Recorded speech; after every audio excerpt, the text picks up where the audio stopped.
क्या ग्रहण से डरना चाहिए? इसका सीधा जवाब है बिल्कुल नहीं। वैज्ञानिक हो या खगोल शास्त्री, वो ग्रहण को एक खगोलीय घटना मानते हैं।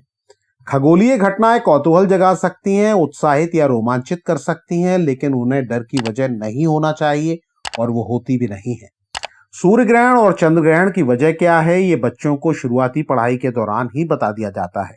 जब पृथ्वी और सूर्य के बीच चंद्रमा आ जाता है तो सूर्य ग्रहण होता है, और जब सूर्य और चंद्रमा के बीच पृथ्वी आ जाती है तो चंद्र ग्रहण होता है।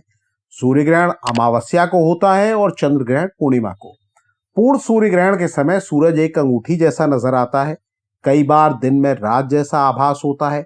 पक्षी घर लौटने लगते हैं। कुत्ते और दूसरे पशु अजीब तरह का बर्ताव शुरू कर देते हैं या अलग सी आवाज निकालने लगते हैं। वहीं चंद्र ग्रहण के दौरान धवल चांद रक्तिम हो जाता है, यानी उस पर लालिमा आ जाती है और इसे ब्लड मून कहते हैं। खगोल शास्त्री और वैज्ञानिक इस दुर्लभ खगोलीय घटना से जुड़े मिथकों और अंधविश्वासों को दूर करने का प्रयास करते हैं।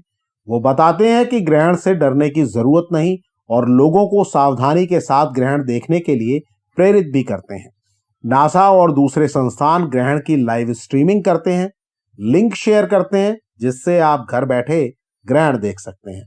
अब प्रश्न है कि जब ग्रहण में डरने जैसा कुछ नहीं है तो इसे लेकर मिथक क्यों गढ़े गए हैं? हर ग्रहण के पहले लोगों को आगाह करते हुए बातें क्यों कही जाती हैं?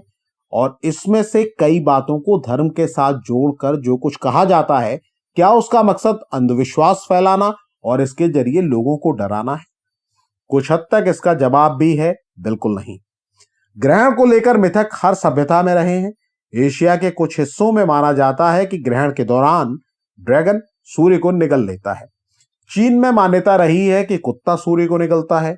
हमारे यहाँ समुद्र मंथन से जुड़ी राहु और केतु वाली कहानी प्रचलित है। ये कहानी प्रतीकों के जरिए बुनी गई है और इसका स्पष्ट वैज्ञानिक आधार है।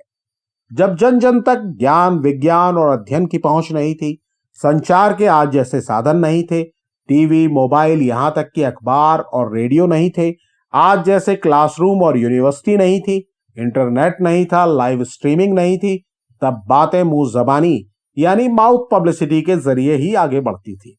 वैज्ञानिक भी इस बात को मानते हैं कि ग्रहण के दौरान नकारात्मक ऊर्जा का प्रभाव होता है। खासकर सूर्य ग्रहण के दौरान विकिरण होता है और उसे नंगी आंखों से देखने की सलाह नहीं दी जाती। सोचिए, उस दौर में जब ज्ञान विज्ञान का प्रसार निचले स्तर तक नहीं था, सूर्य ग्रहण के दौरान लोग बाहर निकलते और खुद को खतरे की जद में डाल सकते थे। किसी समय इंसानी जीवन प्रकृति के मुताबिक चलता था, यानी सूर्योदय के समय जीवनचर्या शुरू होती थी और शाम ढलते ढलते जीवन रुक जाता था।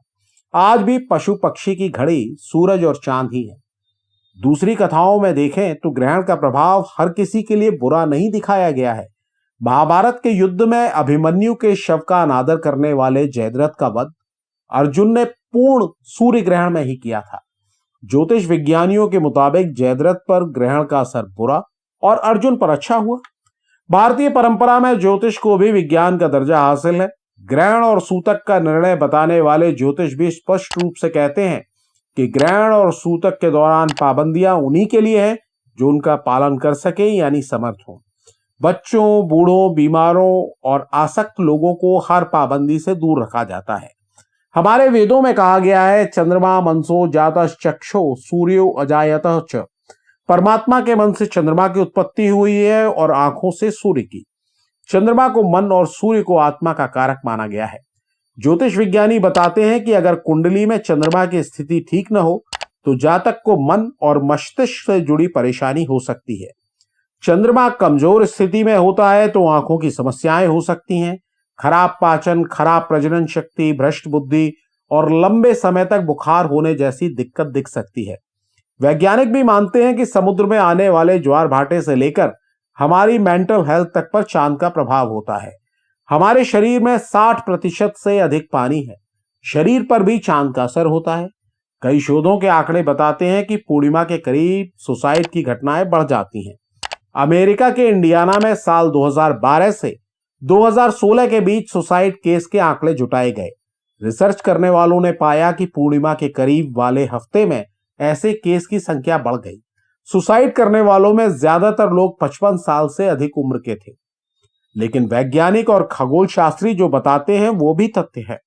ग्रहण का हमारे जीवन, व्यवहार, भविष्य या फिर अतीत पर कोई आमूलचूल असर नहीं होता। वैज्ञानिक हालांकि ये भी बताते हैं कि ग्रहण के दौरान वायुमंडल में मौजूद जीवन से जुड़ी गैसों की मात्रा कुछ हद तक कम हो जाती है और पृथ्वी तक पहुंचने वाली घातक किरणों का असर बढ़ जाता है। इसलिए ग्रहण को सीधे यानी बिना चश्मे के देखने के लिए मना किया जाता है। लेकिन ग्रहण किसी डर की वजह कतई नहीं होता और ना ही इससे डरना चाहिए।